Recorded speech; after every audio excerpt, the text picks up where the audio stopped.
In today's K-pop, we see names like Chotsui, Miyawaki Sakura, and Lei Zhang, and of course, Lalisa Manoban, dominating the headlines.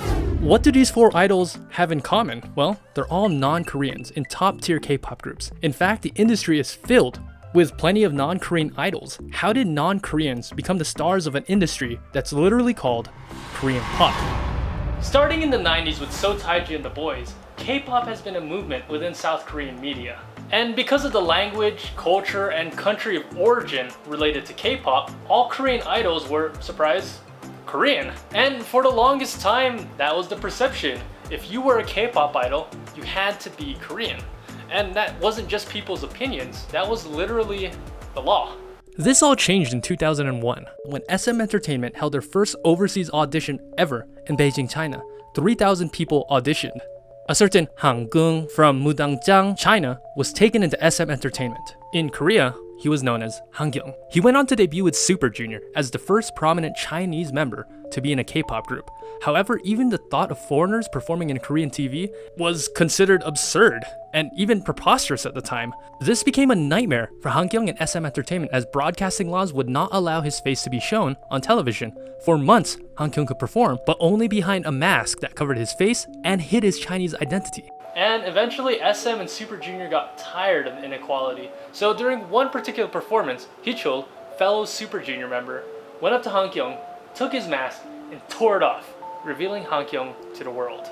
Eventually, legislation changed and foreigners were allowed to be in TV and in K-pop, largely in part due to Han Kyung.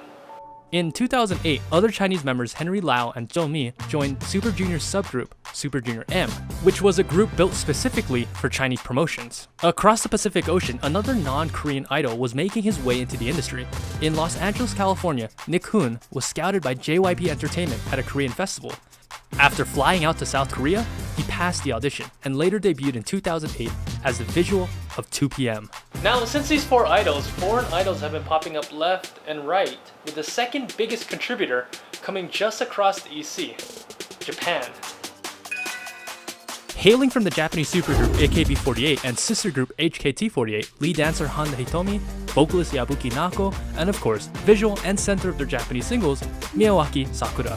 All in the group IZ*ONE. Additionally, we also have fellow AKB48 member Takahashi Juri in Rocket Punch, Nakamoto Yuta from NCT, Adachi Yuto from Pentagon, Katsuno Rise and Hirokawa Mao from Cherry Bullet, Miyauchi Haruka from GWSN, and of course, we have the J Trinity, the biggest Japanese idols in history.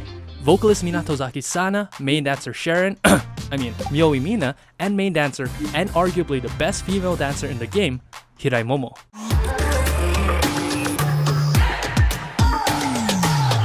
Now, obviously I don't have time in this video to go over every single idol that ever lived.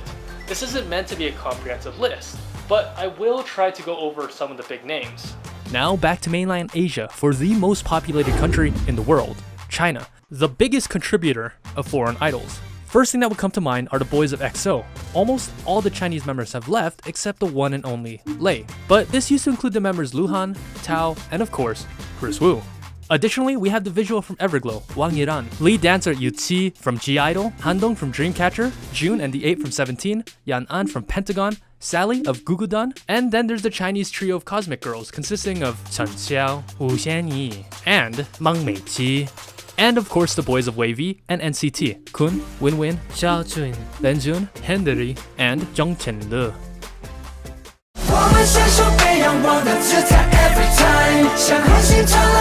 China's autonomous region of Hong Kong has four idols representing the city-state. Visual Elkie from CLC, NCT Wavy and Super M's Lucas, Jackson Wang from 88 Rising fame from GOT7, and of course, one of the most important international idols ever, the cyborg Vivi, from the Avengers of K-pop, Luna.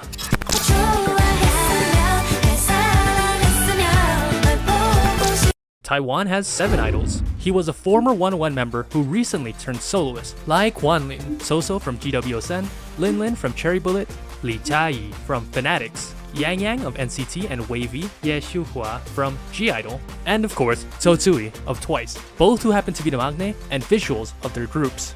So Tsui happens to be the visual of Twice, but not only that, she's the visual of the whole entire world.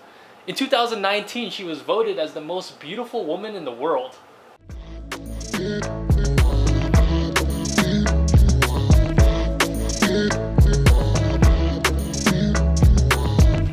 seems to be representation from almost every East Asian country. I'm just waiting till the day that we get a North Korean K-pop idol.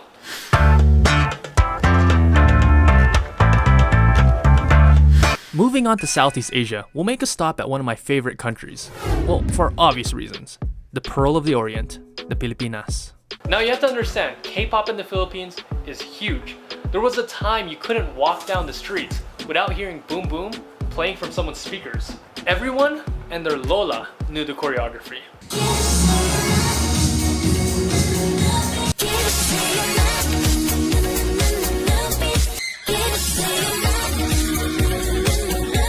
However, despite being a huge, insane phenomenon, there's only one significant idol from the Philippines. Born in Makati City is Krisha Chu, a soloist from Urban Works Media, the same company of IZ*ONE's Kim Minju. She debuted back in 2017 with Trouble and had her first comeback with Paradise in 2018.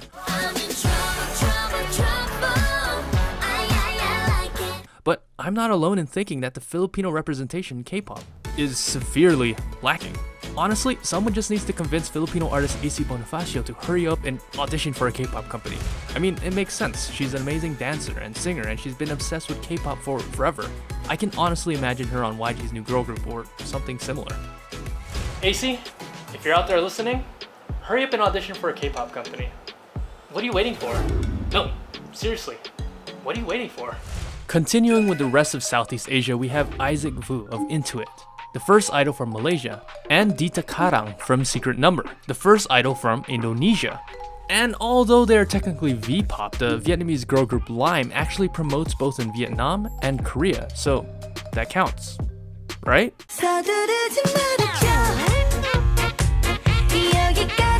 And last, of course, is Thailand, the country where most of the Southeast Asian idols hail from. Of course, one of the biggest names in Thailand is GOT7 member Bam Bam, main vocalist of G-Idol Mini, NCT and Wavy's 10, Sorn from CLC, and let's not forget Natty, who after years of trying and failing to debut with Twice on 16, missing out on Fromis 9 on Idol School, she finally debuted as a soloist. Well deserved. And that's it! That's all the idols from Thailand. So moving on.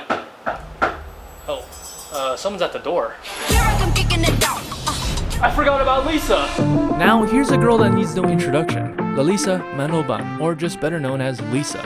She is the most famous foreign K-pop idol in the world, by a huge margin. With 35 million followers on Instagram, she's become a global sensation all over the world, not just in K-pop, curating more followers than the official Instagram of her own group, Blackpink. And like Momo, she's also arguably the best female dancer in the industry right now.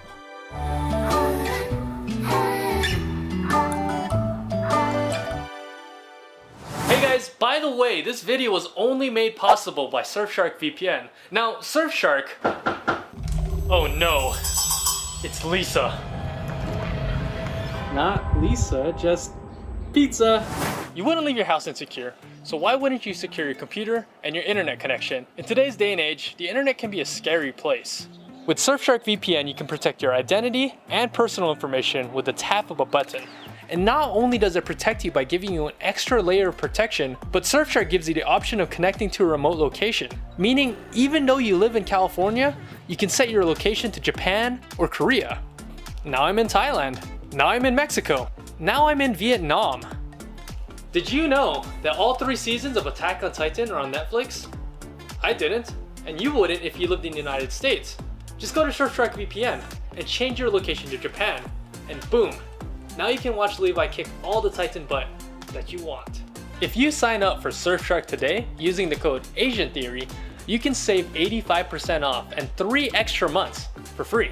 If for some reason you're unsatisfied, there's a 30-day money-back guarantee, so don't hesitate to try it out. Just go to surfshark.deals/AsianTheory and enter the promo code AsianTheory. So if you've noticed, all the idols we've mentioned so far, although not Korean, are still from Asia. Japan, China, Thailand, those are all Asian countries. So this made me curious, are there any non-Asian idols? Does a group need to be Korean or even Asian to be K-pop? So the first thing that comes to mind is EXP Edition. At their debut, the group consisted of 2 Americans, 1 Croatian, and 1 Portuguese member. The first non-Korean group to debut.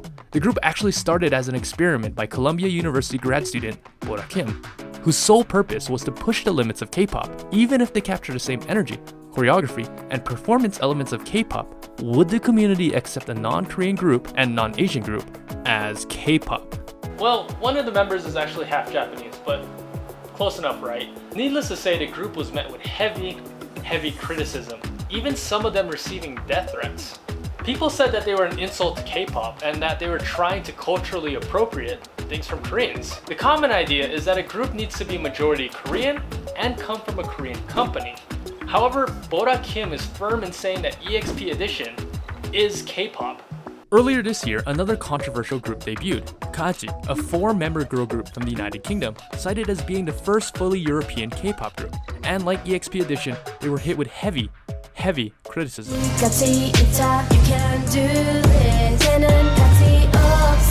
In 2019, 2 groups debuted, Z-Boys and Z-Girls. Each group would feature an Indonesian, Taiwanese, Vietnamese, Filipino, Indian, Japanese, and Thai member, but no Korean members.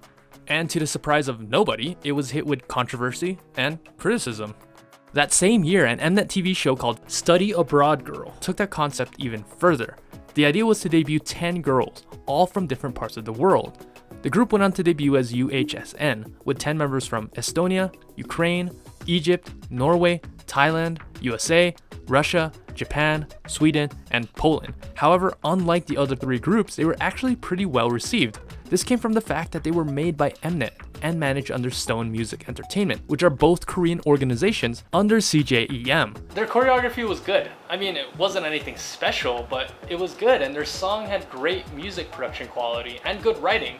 And lastly, they just spoke better Korean. Well, it turns out being backed by a company worth $60 billion helps. But even with CJEM pushing the group, the public opinion still seemed to be split, with most of the responses being like this. I like this, but it's not K-pop. I won't go into whether they're K-pop or not, that's not what this video is about. But besides the before mentioned groups, are there currently any non-Asian idols? The biggest and most recent example that comes to mind is Yudina Svetlana Dmitrievna, or better known to the K-pop world as Lana, a soloist from Russia. So Lana made her debut last year with Take the Wheel, and it was a very controversial issue. Many people dubbed her as the first Caucasian idol, and of course the first Russian idol. Lana is fluent in Korean, Russian, and English, and even attends a Korean university in Seoul. But despite being fully immersed and respectful of Korean culture, she was bashed for being white, and many were quick to insult her by calling her a Koreaboo. And that got me thinking, why is being non-Asian such an issue for K-pop and K-pop fans? As far as I know, Lana is the only non-Asian K-pop idol in the industry right now, and even she's iffy whether she's a K-pop idol or not. However, before Lana, there was another non-Asian K-pop idol that was getting even more buzz than her. One who is undeniably a K-pop idol, from a Korean company in a majority Korean group. I'm talking about Alex Reid from Rania, the first black idol in K-pop.